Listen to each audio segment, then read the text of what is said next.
Hi guys, this is a video on Hess's law. Hess's law of constant heat summation.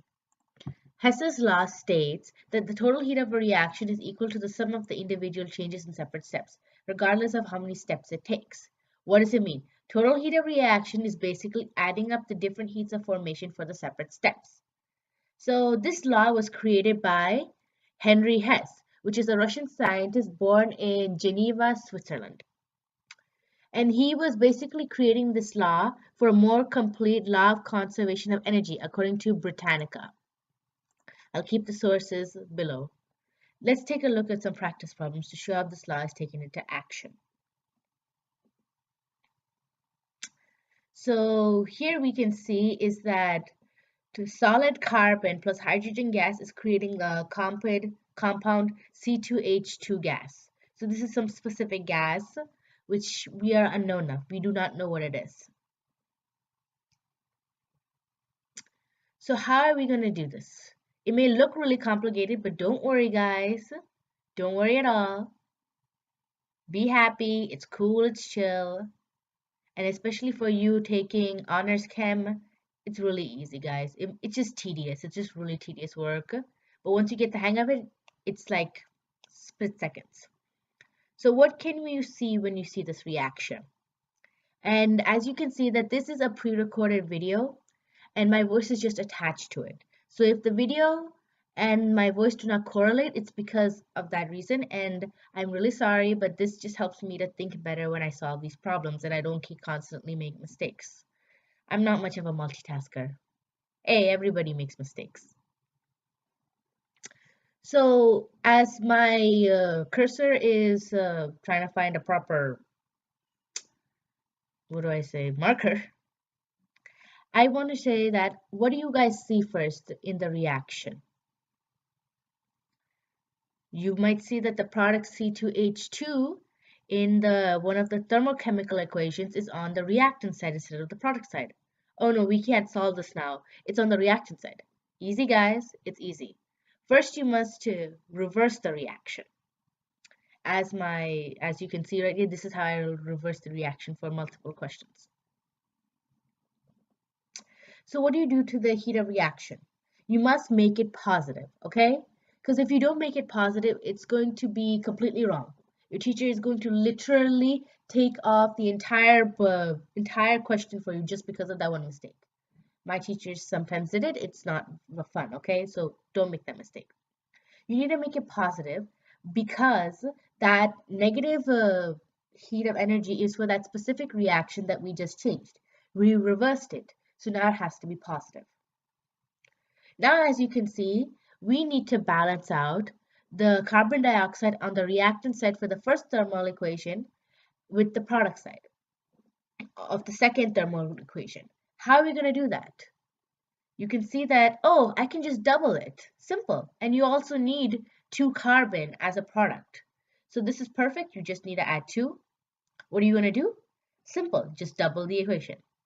Because you need more moles. So it takes more moles of energy. So for 1 mole of energy, you create that much energy.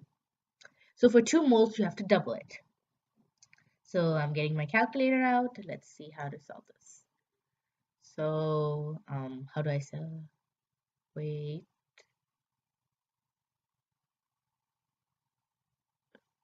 Calculators. So as you can see that the 393.5, I'm just going to multiply the value. I don't need to change the sign because I'm not switching it. It's not a reverse reaction. You just multiply it. Just change the magnitude. If you're changing the reaction and reversing it, you make it negative or positive depending on the original one. You make it the opposite sign. If you're just adding more moles or doubling it or changing it by a scale factor, just change the heat of formation for that reaction by that scale factor, just like I just did. Now, if you can see that there's 5 divided by 2, so 5 halves of O2 on the product side and 2 moles O2 and plus a 1/2 mole O2. What did I just say right now? You were just seeing, as you can see, I just changed the 2 moles into 4 divided by 2 or 4 halves. Why? because that easily shows to you that, hey, this 2 moles can be written like this, and that there is complete moles. There's a complete cut in the O2. We do not need O2 at all. And so this just like changing that 2 to 4 divided by 2 is a good step. Like it makes it easier to see how to solve. So I'm just cutting out all the things that cut off. So if it's on the reactant side and on the product side, and they're both equal in concentrations, like the 5 divided by 2 and the 4 divided by 2 plus 1 divided by 2, those 4 divided by 2 plus 1 divided by 2 is going to add up to 5 divided by 2. So reactant and product, you just cancel them out. Okay? Pretty easy. Just cancel it out. You don't have to do much. So as you can see, this is not a really difficult topic, but people think it's really tedious and really annoying. And when your teachers give 7, 8 questions on it, it just gets to your head, guys. There's nothing we can do. It's life. So I'm just writing the original equation. And what do I do simply is basic algebra. This is all basic algebra. You do not need any special calculus skills or anything. And as you can see, just move that to the side. And now you just have to add them based off the values, which is easy.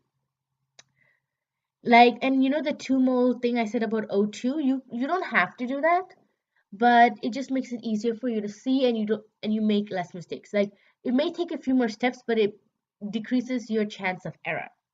And decreasing your chance of error is what you want. So teachers are less likely to put these types of questions on a timed test, unless that time test has a lot of time. Like, they give you a lot of time. They give you like maybe for 45 minutes, they might give you like 10 problems, or maybe like 5, 6, 6, 7, 8, because they can't give you 30 questions on this, because no test is going to give you that much amount of time. In a timed exam, you have to do this fast, you have to do this quickly, but there's a reasonable amount of time you need for each question, because this is really tedious work. So when I solved it, I got 226.7 kilojoules. So this is a heat of formation and heat of reaction are measured in kilojoules, which is, well, 1 kilojoule is equal to 1000 joules. So let's see how the answer is. And yes, positive 226.7 kilojoules. So we can safely say that this question is completely right. And let's move on. Let me just make sure I mark this. Yay! Question 1 right. So question 2. Let's do the same thing. Let's see what we have on the reactant and what we have on the product. So CS2 is one of the products. If you see the third thermochemical reaction, you can see C solid carbon plus solid sulfur, 2 moles of solid sulfur equal to CS2. CS2 is supposed to be a reactant. So what do we have to do? Change it. We have to make sure that the third reaction has CS2 as a reactant. So we reverse it, simple reversal. Make this negative. Easy, easy peasy. Now what you have to see is that, okay, so you need 3 moles of O2. How are we going to get 3 moles of O2? Well, let's see how much it takes to get the other values. So we have 1 mole of CO2, that's perfect. But oh no, we need 2 moles of sulfur dioxide. No fear, we just change it and add to make it 2 moles. So just change it by a scale factor of 2, then just change the heat of formation by a factor of 2. As you can see, no, what am I doing? So take that value 296.8.